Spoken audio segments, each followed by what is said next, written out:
not a YouTuber, just like making videos. And in this video here, get comfortable, I'm going to talk about crime. In a lot of ways, I've drawn inspiration from a Ferric Impact's video about Chicago crime. I forgot the name of that video, the exact name. But in no way this is going to be in a rebuttal video or of any sorts. I'm going to talk about crime and solutions. This is going to be a two-part series, maybe a three-part series. And just, you know what I'm saying, let's talk about it. You know, crime, how it affects white people and black people. So it's going to be concentrated, but it's going to be a little bit scattershot, so bear with me. Now, me myself, being a macrocosmic thinker and looking at crime here in America, I understand that it's part of a grand design. I'm like, crime is as American as apple pie. It's an integral part of our society. And America has proven to me that it has made feeble attempts to reduce crime. You know, let alone remove it from our society altogether. If anything, it entices crime. Certain policies that are put in place. Now, the reason why this is going to be a two-part series, because first I'm going to focus this area, this video on drugs and legalizing drugs. And I know that this conversation has been put on the table before. People, the higher ups have put it in consideration, but you know, I'm going to tell you why it's foolish that how drugs is you know, specifically cocaine, and the impact it has on our society. Now, our prison system is a joke. You know, I think about that book, Divine Revelation of Hell, and how the author of the book described hell as it being hot and cold at the same time. Our prison system is, I would say, comfortable and harsh at the same time, and so forth. And you know, and in Europe, they're doing away with jails. You know what I'm saying? They're making progress. They're putting together policies that are effective. And you know what I'm saying, they're doing away with the jail, the prisons. And China has one of the best rehabilitation programs in the world. Matter of fact, their inmates have a good track record of not going back to jail. I saw a whole documentary on prisons in China. They're ran like POW camps. I'm like, they're fierce. You know, I'm like, inmates can't just sit around and just screw each other and get tattoos on each other. I'm like, inmates aren't, for the majority of the day, inmates aren't even allowed to talk. But okay, I'm going to go more on that in my second video. You know, so I get a clear understanding that if there were no crime, if they woke up tomorrow and there was no crime, that that people would go batshit crazy. I'm like, it's like the movie Good Shepherd. You know what I'm saying? We like, you need crime to justify the police officers, to justify their budgets. You know what I'm saying? Their you know what I'm saying? Their hurt to automobiles, their equipment, and so forth. Just like you need, you know what I'm saying, a terrorist situation, you know, to justify and things that go on a higher level. International crimes or whatever, to justify the CIA, you know what I'm saying, to justify the anti-terrorist bureau and so forth. But, you know what I'm saying, let's go on to cocaine, because this is going to be the prime focus of this video. And, you know what I'm saying, I see a lot of these guys, you know, making solutions for the black community, the solutions. And they hardly, if ever, mention the drug problem. what I'm saying? That means that they make these videos for views, because we all know it. People go into trends. And the new trend is the, focused on the black woman. As a black woman, she's manipulated the welfare system and whatever, and kicked the man out the house and all this. No, drugs. And I'm going to focus on cocaine, because I feel that all recreational drugs should be legal. And I understand that there's places in this country where they are legal. But all of them. Maybe the weird ones like meth that affect white people, but white people are well taken care of. You know what I'm saying? I'm going to get to that later in the series. But to sit up there and say that drugs don't have an impact on the black community, and I'm like, it's ridiculous. I'm like, it's fucking insanity. It's borderline retardation, and I'm not talking about retarded people. I mean people with a mental disability. Sorry, Twinkie. But when people put more focus on hair weave than crack cocaine, I'm like, this tell you that these people this is batshit crazy. I'm like, it makes about as much sense as a burrow full of cockeyed rattlesnakes.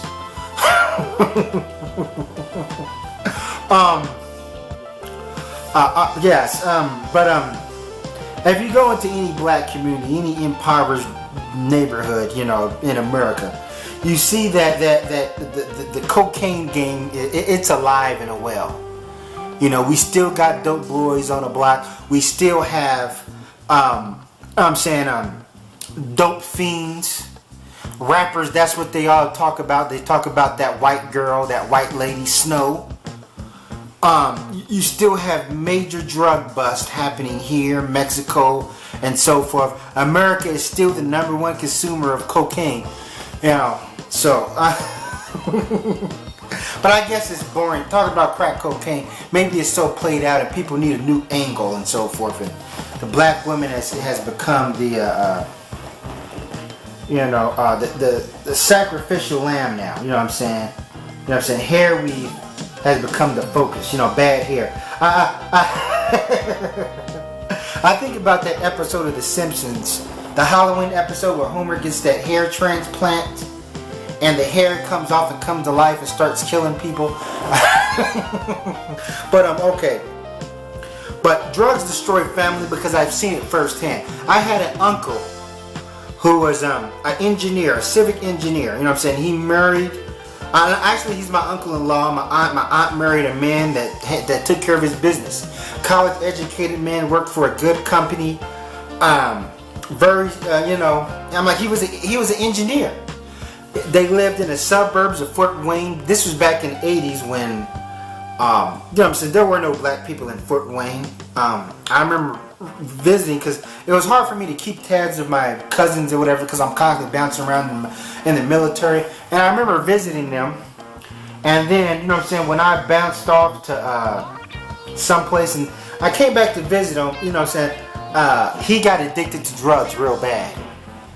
And since he was the breadwinner and my auntie was a housewife, and that's the way he wanted it to be, and they just fell off. When he got addicted to drugs and lost his job and resorted to a life of he devoted his whole life to drugs. Running in and out of jail, being a dope fiend, stealing car stereos or whatever, and just seeing him, you wouldn't know that, this dude was a family man who had his family living in the suburbs next to those white folks. You wouldn't know it by seeing him today walking around. I think the last time I saw him, maybe 10 years ago, he was with some dope fiend chick or whatever, and he was just looking real bad, real skinny. But that situation caused my auntie to be a single mother in a impoverished neighborhood. And also a friend of mine, he said that he had a father in his life until he was about 13 years old, until his father succumbed to crack cocaine, and then they said they found his father shot up outside a crack house and so forth. So yeah. And Inferior Impact talked about the gangbangers. He talked about just line these guys up against the wall and just shoot them or whatever. Maybe I'm paraphrasing that he has no sympathy for them. I agree with him to a certain extent, because me working at the jail and seeing these guys go back and forth clowning, and while they're in jail they make a joke of everything, and I say, yeah, some of these guys won't get their life together. It's best to put them in front of a firing squad. But I feel that if we legalize cocaine, that it'll eliminate a lot of the criminal element, because a lot of the cocaine, I'm like, are selling drugs, period, recreational drugs, all types of drugs. It kind of gives a lot of these gangbangers basis. I know a lot of gangs will exist even if they weren't selling drugs before, but still, you take away an element from it. It takes away a lot of their finances, because a lot of gangbangers do sell drugs, or they work under known drug dealers. They'll just be one of their boys and so forth. Now, let me go into the history of cocaine. Oh, the wonders of Western medicine. Now, a lot of people don't know this. You know what I'm saying? The cocoa leaf was an integral part of South American culture going back to the Mayan days or whatever. They used to take this leaf and eat it, you know what I'm saying? And it used to give them energy, you know what I'm saying? They used to chew on it like you do chewing tobacco. Some European pharmacists, chemists, scientists or whatever saw these the benefactors of cocoa leaf, and they wanted to crystallize it, turn it into a powder form. These were like some Italians or whatever. So hence, when white people talk about all their technology and what they've done for society, yeah, we can chalk up cocaine to one of their many accomplishments. And I think about what the world would be like if cocaine, regardless of all these other drugs out there, if just cocaine alone, you know what I'm saying, was never introduced, if the cocoa leaf was never crystallized, you know what I'm saying, until it's powder form, you know what I'm saying, which gave birth to crack rock. So yeah. So you know what I'm saying. Okay, I lost my. So it was legal. Pharmacists used to look at crack cocaine as a wonder drug and so forth, and they used to tell people that it'll cure your nausea, it'll cure your headaches, it'll cure your diarrhea, and so the pharmaceutical industry pushed it off on the American populace and so forth.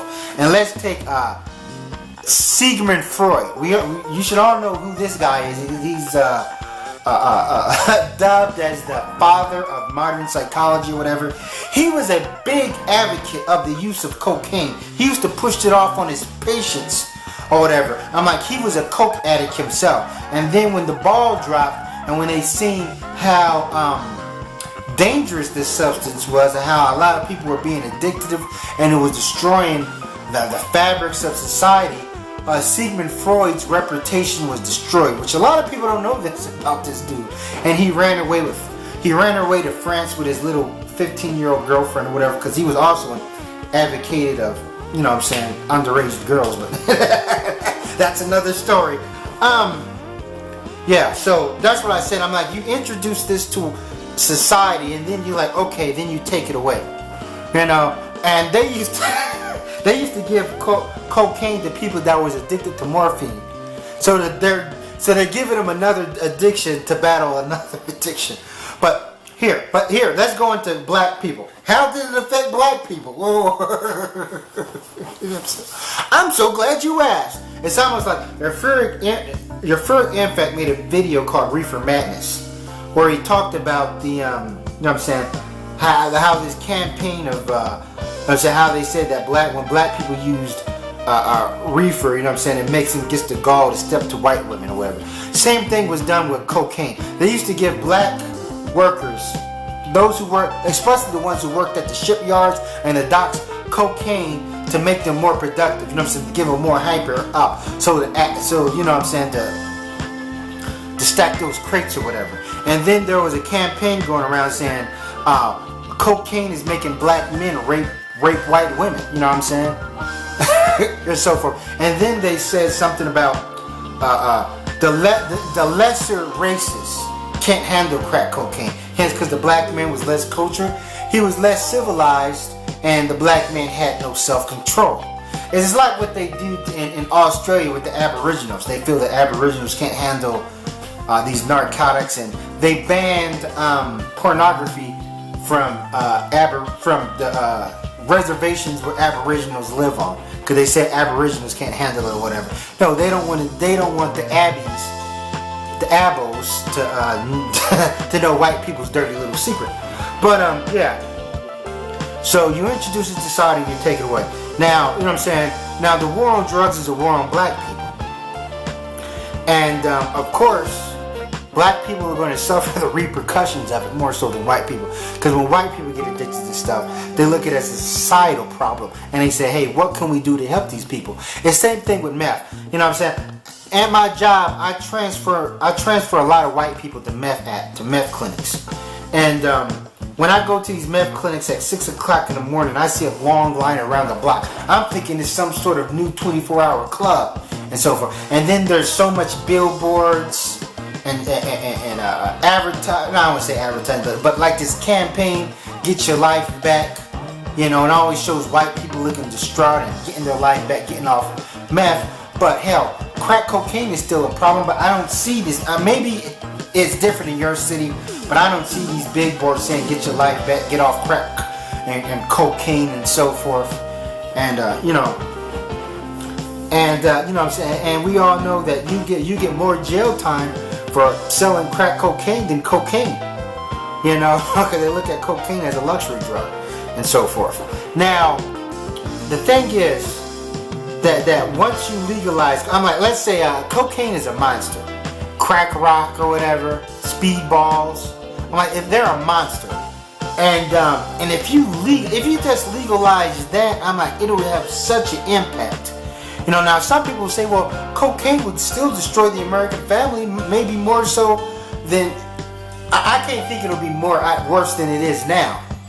You know, you at least eliminate the criminal element. Now, you would say that now that pharmaceutical companies will be selling, you get cocaine at CVS or Walgreens or whatever, and that people will get pure. They'll get the uncut pure, and like the Frank Lucas days, they won't be able to handle it, and you witness there'll be a lot of overdoses.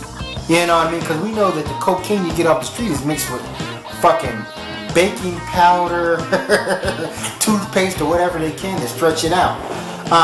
But that's another thing. The other elements they're putting crack cocaine is also having an effect in the mind, just not the cocaine making people go crazy and shit like that. And when I look at stuff like, you know what I'm saying, like the black woman who put her baby in the microwave, and sometimes I ask myself, were drugs involved? Now you would say that, but what kind of data do you have that drugs make people do something this crazy? I don't know. Maybe she was on some prescription drugs or whatever, or some sort of psychedelic drug. I don't know. But yeah, you know what I'm saying. This fucking bullshit ass YouTube shit blaming the black women, and I'm not taking up for black women because I know they get addicted to drugs too. But I'm just saying we have to put drugs in the equation. I'm saying no matter what kind of drugs they are, even if they're pharmaceutical drugs. Now, you know what I'm saying? But if people just started ODing left and right on this pure uncut, my thing is I'm not gonna have much sympathy for them. I'm like, knock yourself out. You know, maybe when people seeing all these people, you know what I'm saying, just kick the bucket or whatever, it'll, you know what I'm saying, it'll divert them. You know what I'm saying? Detour them. Like, I ain't gonna use drugs. I'm like, look at that. You know what I'm saying? We just had 3 ODs on my block. I'm like, fuck that shit. Also, of course, we're gonna monitor it, and you have to be a certain age to get it and so forth, and you can't use it out there in public or you know, like on a park bench and so forth, like people smoking cigarettes outside. And we need to come out with a strong anti-drug campaign. It's like tobacco's legal, and they've had a strong tobacco more so than cocaine or crack, whatever. We need to go back to crack is whack and create new cartoon characters, you know, maybe a rapping rabbit or a rapping duck, and they're just talking to kids. They don't do cocaine and so forth. So we need to get back on that level. But still, cocaine is still in the black community. Rappers are rapping about it. I'm like, hell, when you got dudes going to the strip clubs at 1 o'clock a.m. on a weekday making it rain, you know damn well they ain't got a job. You know damn well they ain't saving up They didn't save up 5 paychecks to make it rain. Like Rick Ross said, we make it rain and make it rain right back. Hell.